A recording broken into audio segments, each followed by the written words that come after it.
BC law is targeting people who post intimate photos without consent.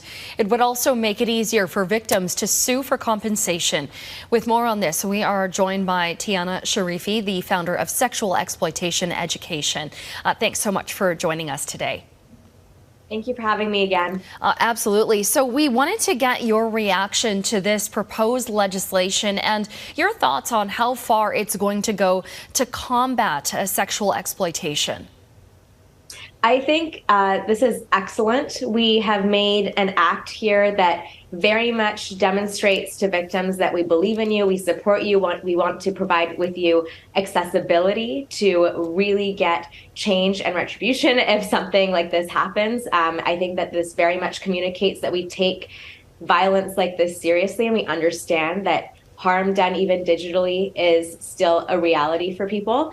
And I think that in terms of what we will see moving forward is that we're going to have more disclosures. A lot of victims don't come forward because they're worried about the long legal process. And so this is going to provide them with an alternative that will be definitely much easier to see results with. Yes, so the government saying that if this legislation is passed, it will create a fast-track process for getting legal decisions on whether images were shared without consent. How important is that? Incredibly. What we find is that a lot of kids, especially, I work with youth specifically, and so what I see is that a lot of them don't come forward, they don't go through the process. They might disclose, but they think that, there's so much shame and stigma around it, there's so much complications with going through the criminal courts that they don't come forward, they don't seek help, and then you see such a consequence afterwards as a result, whether it's mental health or on a more serious note, suicide in some situations that we've seen. So I think what this really demonstrates is that it doesn't need to be criminal. We can also have a civil pursuit. It's much easier. There's less burden of proof. It still puts the onus on the offender, and it gets you the results in a much more streamlined way, and just in a way that is more simple and approachable and accessible.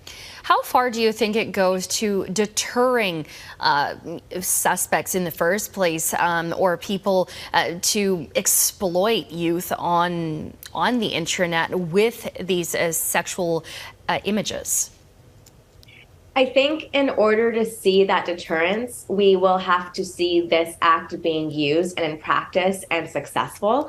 And unfortunately, while this is a really wonderful intervention piece, we have to focus more on the prevention, whether it's through education or through these corporations, making sure that they are not providing a platform for offenders like this to do what they want to do.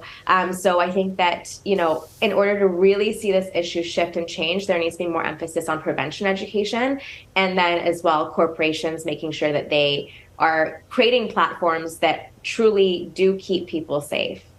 Yeah, and it's just so important just to have the conversation, like you said, because it reduces the stigma for those who might be suffering right now. But we also know, and you kind of alluded to, is there are many legal challenges. We heard from Amanda Todd's mother during the announcement yesterday, and of course we know in her case there was a suspect, an international suspect here. So how difficult do you think it gets when you are dealing with the internet and you're dealing with people all around the world?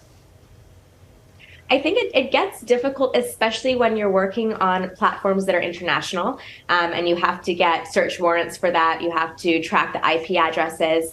And again, when we're talking about a criminal charge and the process for that and the burden of proof and the jury and the cost, we definitely do see that it does create a better space for the offender. And so this is where I'm really hoping that with a civil pursuit, even if you're international, because it's person to person, and it does not require all these other elements that a criminal charge would, that hopefully we do see more of action being taken and of offenders being held responsible.